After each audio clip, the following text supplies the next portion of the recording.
All right, so what it do? Welcome to another one for Al Cuerpo Boxing, to the body. So let's get with it. Let's talk some boxing.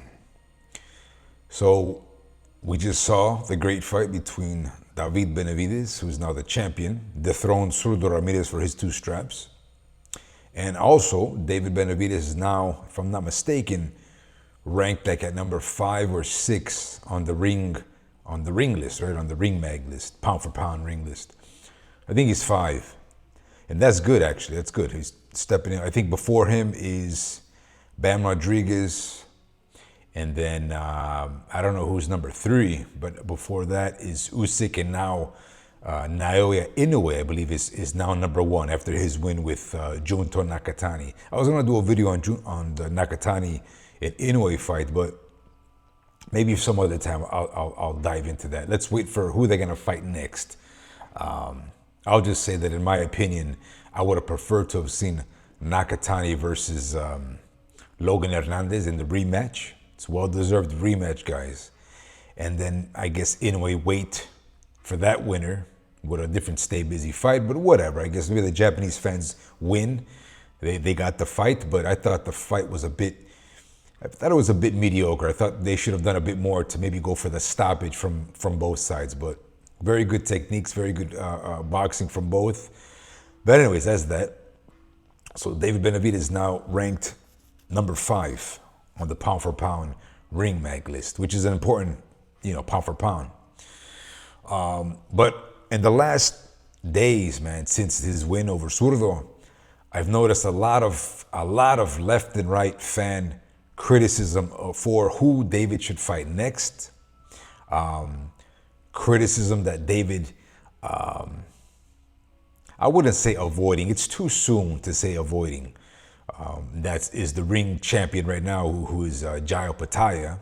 I guess technically, because of 2 belts, David is probably the guy at cruiser, because I think the way the ring position, or like the ring belt status works, it's usually the top 2 in the division, whoever has the most unified belts. Obviously, David Benavidez didn't unify with Zurdo Ramirez, but he won 2 belts that Zurdo himself had fought for. So it may be a bit of a debate. Who's really the number 1 right now at cruiserweight? Should we get Benavidez versus Jai Opetaia? Of course. Can we make that fight happen? And I've seen people get offended by this. Guys, I don't think this fight's going to happen anytime soon because of the political structure of the game right now. And I've talked about this over and over. Given this regular circumstances that Zuffa Boxing or anything affiliated with Dana White has a lot of negative ambiance in the boxing world, right? So a lot of traditional boxing industry circuits, moguls in the game don't want to really work with Zuffa Boxing, more so because it's been trying to push reforming the Ali Act. So out of all American traditional core values, right, I just don't see how the PBC would allow David to entertain business with Zuffa Boxing, right? Dana White or Jai Opetaia. I just don't see it happening, guys. And we've seen this years on end, man, that because of these type of politics, we don't get the fights that we want. So with that being said, I'd rather not even talk about, we could talk about theory about the matchup and the techniques, who would win in the fight, but it's kind of like, again, it's like the Virgil Ortiz situation. Should we really be talking about Ortiz versus like Boots? Ortiz is out right now, guys. He's going through, litigation process. Ortiz is just not in the mix for us to really talk about, unfortunately, right? And so how does that coincide with David Benavidez and Jai Opetaia? Jai went a different direction, He split from Matchroom, obviously. Now he's with Dana White, making better money, good for him. He's still the ring belt champion that has obviously a lot of value. Again, it's debatable who's the guy at cruiserweight. Originally wanted to see Zurdo Ramirez unify with Jai Opetaia because then it would if David wanted to really go to cruiser, then he would have to seek Jai Opetaia, right? Or the winner between Zurdo and Jai Opetaia. And one thing I've noticed about David Benavidez is that he's usually he's honest and open, but there's a lot of things that he fumbles with his logic because, well, nobody's perfect. Boxing is a business, so I give him benefit of doubt on however he wants to sell himself, okay? But for the sake of transparency, you're gonna need opinions like this. Trust me, guys, you're gonna need opinions like this. So as far as like David's move, I think, for example, if Jai Opetaia had beaten Zurdo Ramirez, and of course Jai Opetaia would have 3 belts plus the ring belt, I highly doubt David would have fought him. Why? Because, again, David's been open that he's been wanting to fight Zurdo Ramirez. And they have a history, right? They've been prepping each other ever since they were fighting at 168, right? When Zurdo Ramirez beat, who was it? Arthur Abraham, right? For the first strap that he won. So Benavidez had helped Zurdo. And he had disclosed that he was, giving that work to Zurdo Ramirez in sparring. And the great thing is that when you see them size up in sparring back in the day, they were about the same physique, man, believe it or not. Like what you see David back in the day in sparring is like the physique he has now. So David, he's younger than Zurdo. He's been able to boil down to 168 for a long time. All right? And if he can do it, whatever, good for him. So that's a big dilemma, guys, right now. You got all these fans saying David has been ducking Jai, or David hasn't acknowledged Jai Opetaia, or David should fight Jai Opetaia. But given that Jai Opetaia has now gone to Zuffa Boxing, and David has a history, I mean, he said that he doesn't want to work with Zuffa or the Paramount thing. Maybe I'm paraphrasing this, but he's insinuating that when the whole PBC crew, the whole PBC world for years, they were criticizing fighters who were fighting on the zone. So it's definitely hypocritical. I mean, David fails in that aspect. He's maybe in the limelight. He's like forgetting about those things. But David himself, he literally said, along with like guys like Caleb Plant and all these other, the Errol Spence, they literally said, we're not going to fight on the zone or whatever. Like just obnoxious stuff, but I think, again, they were coached to say that, being brainwashed. I always use that word, brainwashed, okay? And so now even more in the latest news that I saw, I think Benavidez had an interview with Ariel Halwani, right? Some reporter cat that he's been doing MMA coverage for years, UFC coverage. And he interviewed David. And they were talking about, I guess, going to heavyweight, or I'm not sure if I want to mix those two up, but he was talking about fighting Dmitry Bivol at 175. I agree with 2 parts, or I'm kind of like divided with what David proposed in fighting Dmitry Bivol, okay? Here's the thing. So David is saying, why not fight for 2 titles, all right? Very similar to like...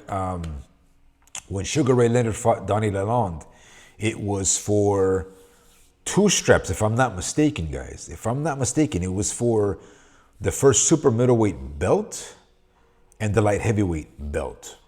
Or maybe I'm getting confused. Maybe like Mayweather versus Maidana, the rematch, guys. The rematch, Mayweather and Maidana were fighting for a 147 belt and a 154 belt simultaneously. So you can't really blame David for saying, how about a catch weight? I don't think he's really insinuating a catch weight as far as advantages or disadvantages, or maybe he is. I'm not going to say he's not, but he's trying to propose a solution, kill 2 birds with 1 stone, as they say. So David said, why not we fight at a catch weight like 190? So that way the organizations can acknowledge 175 and cruiserweight, all right? Give David Benavidez benefit of the doubt for that.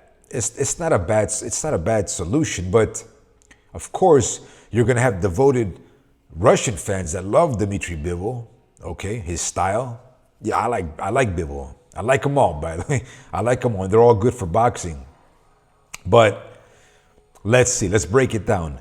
Bivol is the last undisputed champion. But before I forget, there's latest video. I might do it on this, or I might do it in a separate video. But we'll talk about Bernie the Boxer's latest video. I believe it's on Fight Hype. He has some really good interesting points about David Benavidez' career at the moment. And you don't know if there's like an ulterior motive or a hidden agenda in Bernie the Boxer's message in that, but we'll save it. Hopefully I don't forget it. Let's save it for later, okay? But it's a good video, by the way. And so anyways, Bivol versus David Benavidez. Why not? If they can convince Turki Al-Sheikh, right, to make that fight next, and Bivol's on board, let's make it. But the problem is, guys, is that first and foremost, David Benavidez, because he said he could still make 175. And I don't know if by him mentioning on 190, he's backtracking or he's just trying to solve a solution in the middle of the conversation. All right, because to David's credit, he's been mentioning that he wanted to fight Bivol for a long time, and he's been saying for like a year, I can still make 175. Hell, I even heard Benavidez say he can make 168 for like a Canelo fight.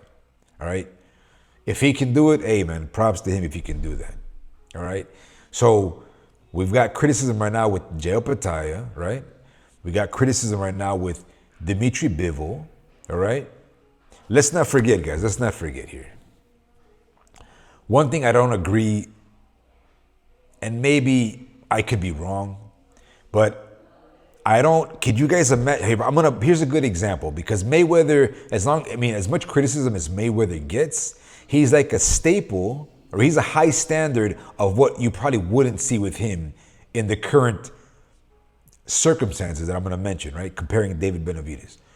So for those of you that don't know, David Benavidez didn't fight anybody for the light heavyweight title. He was elevated, okay? And the reason why I brought up Bernie the Boxer, because Bernie the Boxer made a good point that Dimitri Bivol, because of politics, he was stripped his belt. He was stripped undisputed status, which realistically it doesn't affect Bivol because he fought Artur Beterbiev twice, man, 24 rounds. That's good enough, guys. That's good. That's already hard as it is. All right, so the WBC, they took the belt from Bivol, right? And they gave it to David Benavidez. David Benavidez became the WBC light heavyweight champion. He didn't fight for the belt. So this whole marketing right now, he's a champion at 168, 175 in cruiser. I mean, I guess on paper, yeah, but he didn't fight anybody, guys, at 175. And the reason I mentioned Mayweather or Pacquiao or De La Hoya or maybe even Canelo, and I'm mentioning stars, guys, stars, all right? How do we say it? Cash cows of the game, in the game. They've never been elevated to champion status. Correct me if I'm wrong. I can't remember Mayweather, or even in Mayweather's character, because Mayweather is very flamboyant about his success in boxing and what he's achieved. He's very flamboyant about it, all right? So I can't imagine a guy like Mayweather accepting elevated status as champion. One, because Mayweather likes to make money with ticket sales. He loves it. He loves pay-per-views. So that in itself would contradict having elevated status, because he would have to explain to his fans, yo, money may. So just take that in consideration, guys. Take that in consideration. So for me, the way I see it, David Benavidez, when he beat, who did he beat back in the day at 168? Who was that guy that he beat? He was actually a TMT fighter, right? David's first belt. I forgot his name, guys, damn. Anyways, him, and then now Zurdo Ramirez, right, for the cruiserweight. So yes, I do agree with fans, and it's common sense, but the best fight that David Benavidez has had so far, his best fight in his career, on paper, was Zurdo Ramirez. And the way he did it gives it a lot of value. By the way, let me go into a quick segue here I hear criticism about David Benavidez' elbow on Zurdo Ramirez. By the way, that's just an accident, combinations, retracting shots, that's an accident, all right? And to David's credit, and for fans that don't know, fans that like combat sports, maybe you guys don't know, but in Muay Thai, In Muay Thai fighting, guys, elbows are legal. Ironic, right? Ironic. And I'll say how he had hit Zurdo was not intentional, obviously. In my opinion, it was an accident. It wasn't intentional. So let's just erase that topic about David hitting Zurdo with an elbow, man. Accidents happen. All right? Where do I go now? Where do I go? I guess I could talk about Bernie the Boxer now, because I did like that video. That video was very interesting because I've been telling you guys for the longest. You guys know me. I've been saying that Crawford's going to come back. Crawford's going to come back. That's great, guys. So I gave Crawford benefit of doubt to at least two things, all right? You guys are going to like this. Two things. He's fishing the market on offers, right? Of course, we know Zuffa Boxing's around. Oh, maybe that might be a tragedy if Crawford goes to Zuffa Boxing. We don't know. Let's wait. Hopefully, Turkey can convince him to stay on Riyadh season, but solo, Not exclusive anywhere, but just solo, or exclusive to Riyadh season and maybe Saudi Arabia. And then Crawford will be down for it. But Bernie the Boxer had said, guys, he said that we, meaning Crawford, will fight the winner of Canelo and Billy. Think about that, guys. Think about that. For Bernie the Boxer to disclose that gives us some insight that Crawford most likely will come back, guys. All right? Long layoff, nice relaxed layoff. The number two part that I was going to talk about, guys, there's no more snack. There's no more snack. And in my honest opinion, the best of the best profiles in snack get treated the best, whether you want to believe it or not. And unfortunately, Victor Conte, may he rest in peace, he's not in the game anymore. All right? This has nothing to do with, if you guys are getting confused right now, don't misunderstand me. It's saying about cheating. In high elite sport, everybody's on gear. As the late, great Victor Conte said, everybody's on gear. I mean, I think he paraphrasing, or he might have said it literally, but he said everybody's cheating or on something. And he said, you know what? If that's the case, I might as well help guys do it responsibly. He literally said, he's on record. So shout out for Victor Conte for not even keeping it, I guess you could call that transparent, right? If there's no real solution to doping in sports or performance enhancement techniques in sports. And again, guys, I don't believe in cheating. It depends on the variables of said event, whether it's combat sports or the Olympics. There's a lot of variables involved. If a fighter needs like an exempt form, or let's just call it an exemption for an injury, and he needs to take recovery drugs that are on the ban list, hey, I'm down for that. Whatever's cool. Let the guy, if that fighter's gonna help me get my payday too, I'm down for that. Because at the end of the day, guys, they're still being tested. They're still randomly being tested towards that event. So not everything can be perfect, right? But again, guys, Crawford might be coming back coming back for the winner of Mbili Canelo. That's great. I want to see the rematch between Canelo and Crawford. Canelo says he knows the mistakes he did, the adjustments, in my opinion, and I've said it the longest, and it's kind of a bit sad because we like styles between fighters, right? Every fighter has a different style. And this is the reason why David Benavidez got a lot of fans, because David, he starts off slow too, and I'm going to get to that because Canelo starts off slow, and maybe Canelo gets a pass because he's got so many fights. He's like the oldest one in the game right now. I don't say the oldest one, but the guy with the biggest resume in the game at the moment. So he should get a pass, as Bernie the Boxer says, right? On the style. But in my opinion, when you got a network like Netflix, Zuffa Boxing, right? They're the ones that pretty much did Canelo and Crawford. And you've got a whole broadcast team that are, for the most part, I wouldn't say anti-Canelo, but like Andre Ward and those other guys, they're not big on Canelo because they're more of an ESPN background, and well, they're pro-American. And then again, guys, like you heard me say before, Skipper Kelp. Who was Skipper Kelp, man, to win a live? Nah, man. That just messed up the optics for that fight. Okay? For me, I would have been cool with a draw, but at the same time, if you guys seen my videos on it, the breakdown, the punch technique theory of that fight, I love that fight between Canelo and Crawford. It was great. Two masters at work. In that fight. So I want to see it again. If they say they can make the adjustments, if Crawford says they can do it again, or Bernie the Boxer said they can do it again, then let me see it again. Why not? Some fans were not happy with that. They said it was a sparring match, right?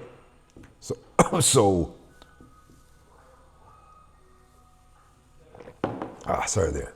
Some nice black coffee. So that's good, guys. That's good. Maybe Bernie the Boxer accidentally disclosing that Crawford's going to be back for a big fight. And let's hope that happens, right? And now, so let me go something else that Bernie the Boxer said.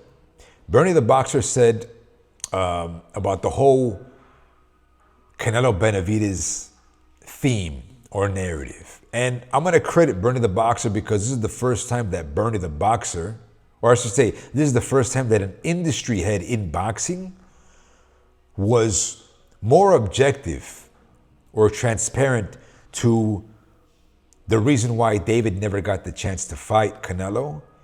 And he's holding David Benavidez accountable for not getting that fight for various reasons. Okay?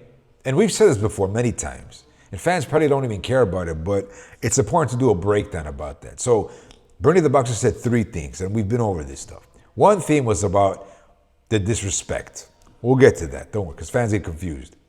The second one, losing his belt twice in the division that Canelo became super middleweight undisputed champion, right?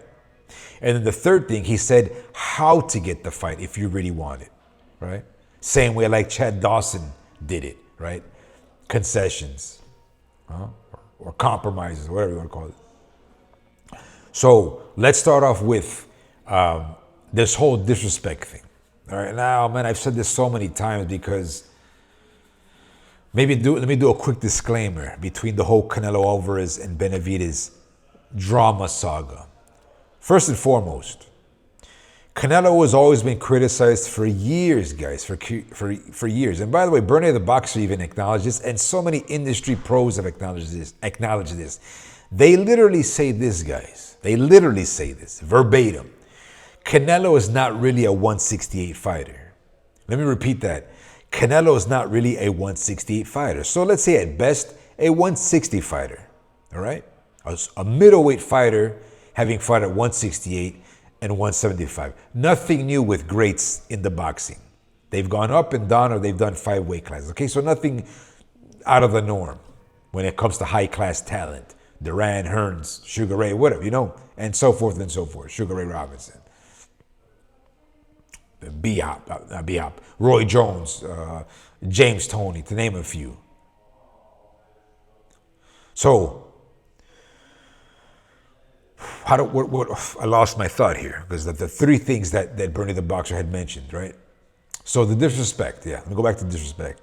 So before Canelo Triple G3, and I go into tangents here because a lot of fans, they should know now that Benavidez has a lot of respect for Gennady Golovkin. In a way, you can kind of see Benavidez' styles a bit from Gennady Golovkin, believe it or not, all right? He learned a lot from El Maestro. So Dave Benavidez always had a lot of respect for Triple G. They've done so much sparring, he's learned a lot. And that's probably what gave Benavidez a lot of confidence to face power punchers because of Triple G. Because Triple G ain't no middleweight when he's sparring, man. The dude's like easily a 175 pounder or 168 at least.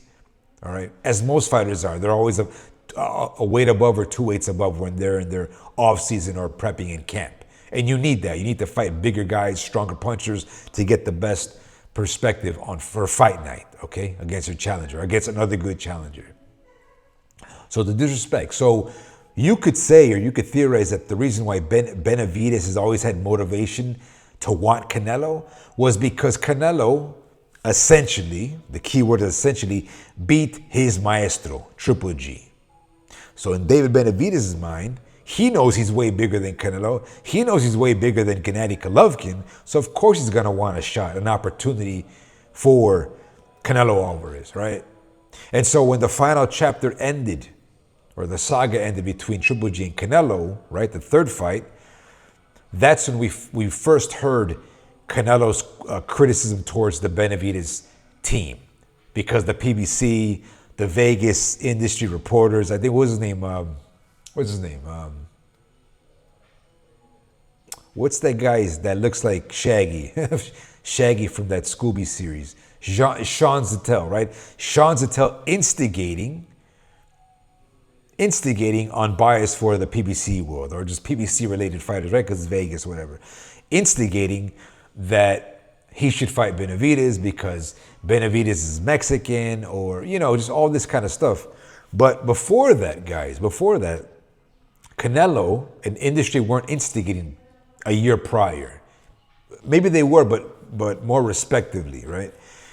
Canelo never said anything bad about the Benavidez family, and vice versa, guys. You guys forget about that. So before the Triple G3 fight on Fight Night, before there, Benavidez was always asked about Canelo, and they would always give Canelo Alvarez respect, as they should, because they had no realistic drama, okay? And in that time, if I'm not mistaken, Benavidez had lost his belt the first time, right? And then he had lost. It's the guy whose name's Gavril. That's the guy I forgot. Yeah. Gavril. And then again, Benavidez lost his belt the second time against a guy named Romer Angulo during the COVID times. Okay. And by the way, that's what Bernie the Boxer was talking about. That's not Canelo's fault. That's Team Benavidez's fault. And it's so ironic that a lot of fans, they say that the WBC does so much for Canelo. Well, the WBC has done so much for Benavidez, guys. So forget Suleiman or Benavidez. You can't have it both ways, man. Again, guys, the WBC helped Benavidez when he lost his position at 160 after losing the belt against Romer Angulo. And by the way, Benavidez came in overweight in that fight. Zurdo Ramirez fought Romer Angulo at 168. He wasn't overweight. So fans, sometimes they're very selective. They give other fighters a pass because they spite on another fighter. That's cute. I mean, realistically, the hardest thing in boxing is going northbound. You're going up in the weight classes. So I've never had really a big interest as years go by and as these fighters keep fighting and proving, right? Like, guys, man, Canelo fought Kovalev. Doesn't matter if he lost to Andre Ward. He still fought Kovalev, right? Fighters get knocked out. Fighters get stopped. It happens in boxing, guys. All right? Duran, unfortunately, the way he quit, the no miles, right? Or getting stopped by Hearns, but we still love Duran. He kept going, became champ, right? At 160. I forgot even the guy that he beat at 160. Jeez, I'm forgetting these things, man. Was it Barkley, right? I ran Barkley, if I'm not mistaken. I hope I'm getting that right. But anyways, I lost my train of thought here, guys. Oh yeah, so the disrespect thing gets played out, man. Like, why? So Canelo fought a bigger guy, Kovalev, and then, guys, Canelo takes a risk, man. Again, Bernie the Boxer acknowledges it. A lot of fighters acknowledge it.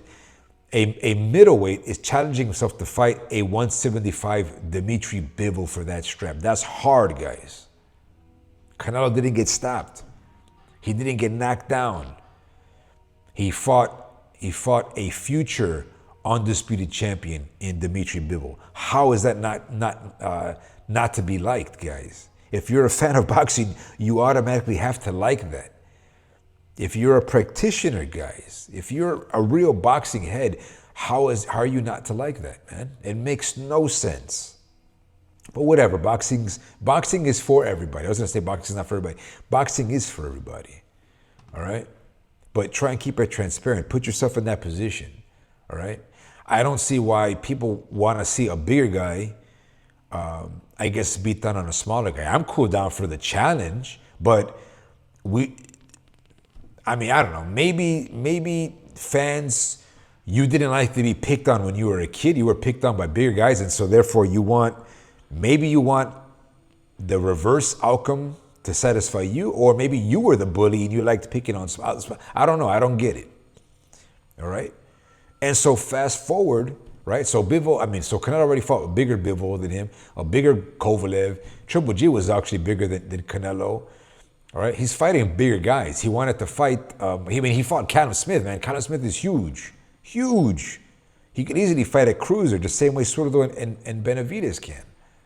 So Canelo is a proven fighter, guys, with way more fights. He's like in the Pacquiao realm of fights. He's a proven fighter with a lot of wear and tear, and that's what Bernie the Boxer is trying to insinuate, man, to the industry. So they understand the work that you put in. And so now Turkey Al-Sheikh wants Usyk and Benavidez, or fans want Jaya Patai and Benavidez.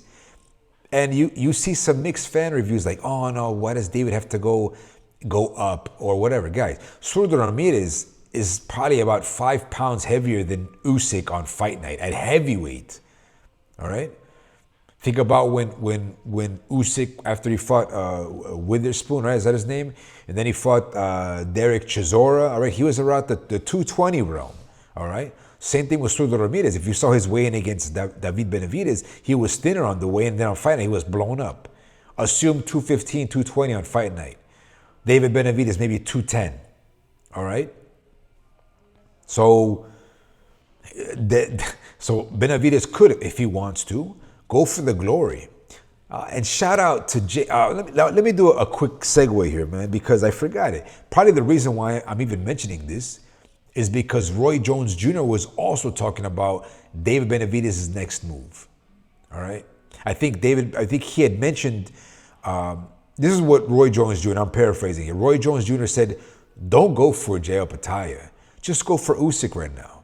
So there's a lot of, that's a big opinion for there's going to be a mix of divided fans on Roy Jones's recommendation for David Benavidez. And I'm down for all of them, actually. I don't care. I'm a fight fan. I like it. I'm down for whoever David fights. All right? But Roy Jones Jr. made a good how would you say? I'm going to say analogy. He made a realistic trajectory for David. Go and fight an all-time great, the best in the game, the best heavyweight. Just go towards Usyk, and because Turkey Al-Sheikh wants it, that's a mega payday, guys. That's a mega payday. You guys gotta agree on that, man. I mean, don't get soft. This is one thing I don't like about fans. If you're really a David Benavidez fan, and I always challenge fans, I always say this, none of you are really David Benavidez fans. And I've been telling guys he could easily fight at cruiser. He was already going to go to cruiser. I saw that, man. A lot of us saw that. If you know how much they're cutting weight and you see how effective they are with punching and the output, you know, hey, he's going to be fine at cruiserweight. Okay, so we get that. Or at least I got that. Most of you don't get that. But now, he's going to be about, let's say right now, he'd be about 5 pounds or 5 or 10 pounds lighter than Usyk on fight night at heavyweight. But now David, depending on his strength and conditioning in his camp, he might be actually more bulked up, heavier, stronger for heavyweight. If the opportunity is there for Usyk, he's going to be about 220, 225 on fight night. More muscle, more ripped. We don't have to worry so much about David's speed. We don't worry about that. We will focus on David's ring IQ, cutting off the ring, and more power at heavyweight. So it could be a good fight against Alexander Usyk. How do you guys not want that?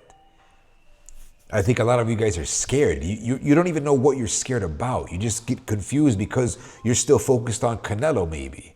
So you want to see a big Benavidez fight a Canelo who's already lost to Mayweather, Bivol, and Crawford.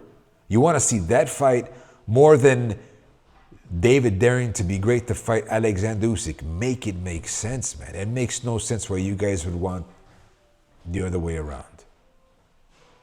Unfortunately, the real answer is because you don't understand boxing. You don't understand it. It makes no sense, man. And so that was Roy Jones Jr.'s recommendation. Roy Jones Jr. said David should go and fight Alexander Usyk. All right? What I recommend is right now, if that's really an option from Turki Al-Sheikh, that's great. Okay? Can you imagine that, guys? I mean, on paper, 168, 175 cruiser heavyweight. That's great, man, if you can do it. You gotta do it, David, or Team Benavidez. Jose Benavidez, if you're listening, you gotta go that route. Okay? Go take the risk. Take the risk. It literally puts you probably in maybe all-time great status. I would say so, but I mean, a lot of fans are saying Usyk's getting old. Don't get scared, man. Now people, fans are getting scared for Usyk. Which one is it, man? Which one is it? Most fans are picking Usyk to beat Benavidez anyways, so don't worry about it. David's younger. He has attributes. He has enough maybe in the gas tank to give Usyk a hard fight. If Tony Bellew gave Usyk some problems in the earlier rounds, why can't David? And Usyk's older now, right? So that's good for David. So I always say to everybody, I've been saying this over the streams for probably 2 years, go and get that money. If Turki Al-Sheikh wants to give you a bag for that, go for it, man. All right? If you lose to Usyk, hey, man, you still got options at cruiserweight. Jay Opetaia is still there. You'll be humbled, right? You're humbled. You lost to Usyk, but now you can fight the other badass in cruiser, which is Jay Opetaia. Or, as Roy Jones said, then you got the other option with Dimitri Bivol, if you can still make 175. You know? Now, the thing is, a lot for years or for decades, fans are criticizing Roy Jones that he was yo-yoing, went to heavyweight, then went back to 175. They said, it's not the same. I think back then, those perspectives were misunderstood to today's game. All right? We have better supplements nowadays. We've got advanced drug testing. It's different, guys. It's different. So, excuse me. So don't apply Roy Jones Jr.'s experience to the new generation. Not so much David Benavidez, but don't apply Roy Jones Jr. to the new generation. Okay? So we went over what Roy Jones Jr. said, what Bernie the Boxer said, I'll finish with Bernie. So Bernie said something about the disrespect. We went over that. Bernie the Boxer was saying, you can't, and I've been saying this too, and a lot of fans know this, you can't, you shouldn't be waiting for Canelo, man. Canelo doesn't have to validate you. That was the word. Bernie the Boxer said, Canelo doesn't have to validate you to be the cash cow or whatever, if I'm understanding that correctly. And then lastly, Bernie the Boxer had said that it was pretty much David Benavidez's fault for losing those straps twice, because if David had held those belts, and if Canelo was still going to be 168 bound, Canelo would have to have seen David Benavidez regardless at 168 for undisputed or for unification or for, let's say, a big money fight, right? It would have been there, And he's right. I don't know, fans get sensitive when Bernie the Boxer says something like that, but Bernie the Boxer isn't wrong, okay? And I think a lot of that circumstances or opinion that Bernie the Boxer is mentioning is because Team Crawford, they did their part to take the risk and fight Canelo, right? No rehydration clause, and we'll get to that right now, because the last thing what Bernie the Boxer says about how David should get the fight with Canelo Alvarez. As a matter of fact, let's just go to that. So Bernie the Boxer said, if David says he can still make 168, well, go for it. And it's funny because I think I've said that before. Maybe, I don't know. But I don't agree. I agree and I don't agree.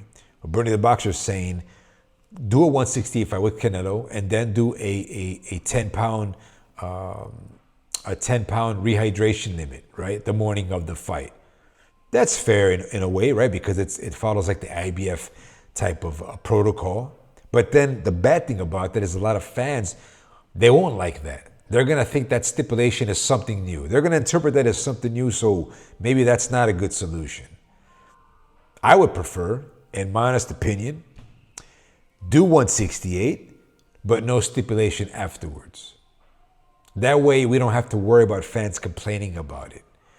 Even though they'll probably complain that Canelo is forcing Benavidez to do 168, even though David has said himself, and Bernie the boxer has to remind fans too, that Benavidez has said it, man. He keeps mentioning Canelo.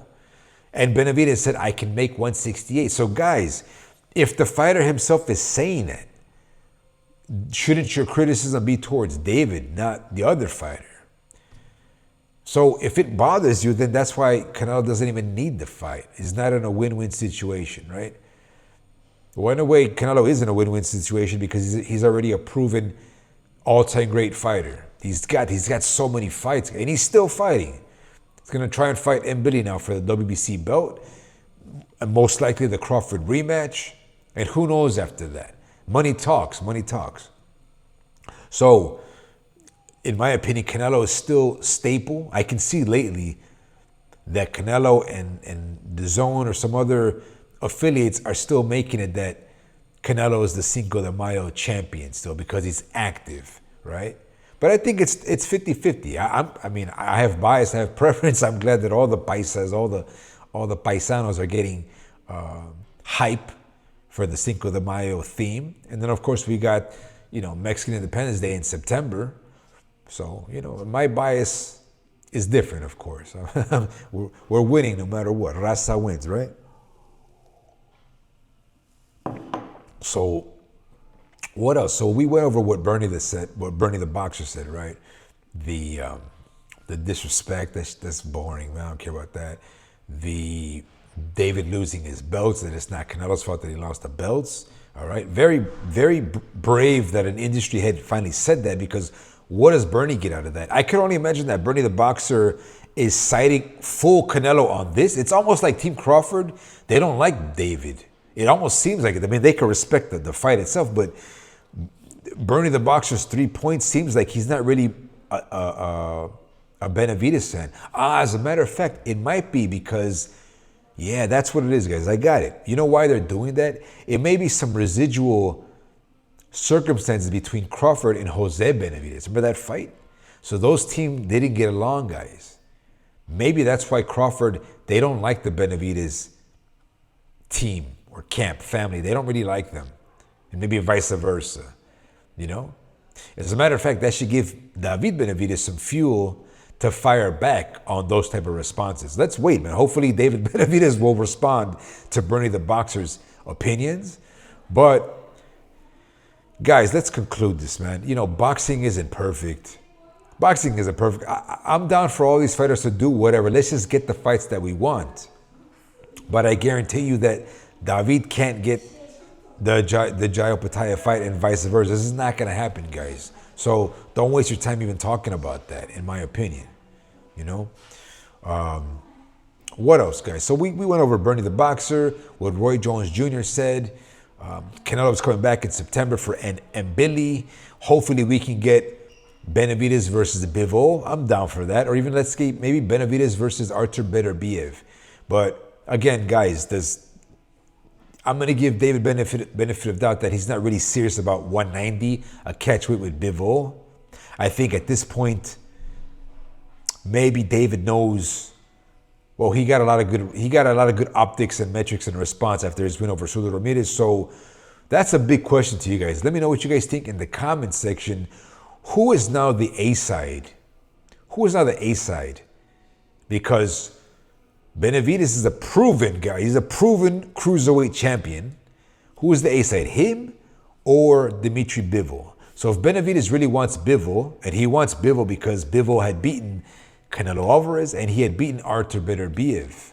So David Benavidez on paper for all-time great status, he wants to beat Bivol on paper. Oh, I'm sorry, Bivol had beaten Sudo Ramirez. So that's the reason why David is motivated to want the Dmitry Bivol fight.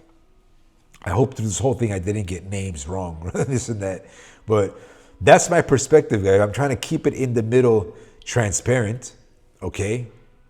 If you see the way I'm approaching, I think we should all support Benavidez. We should all support Jayo Pataya. We should support Canelo Alvarez. Support, I guess, Terrence Crawford is going to come back. That's good for boxing. Roy Jones Jr.'s opinions on what David Benavidez should do, I think we're in a good time in boxing. We're in a good time in boxing. I think the stupid war that went on between Israel and Iran kind of messed up things with Riyadh season, but I may be wrong. September's coming, so I'm down to go out there and go see the Canelo event, man. Hell yeah, I'm down for that. But anyways, let me know what you guys think, man. I hope I covered everything through and through. For Al Cuerpo Boxing, to the body. And I'll catch you guys on the next one. Peace.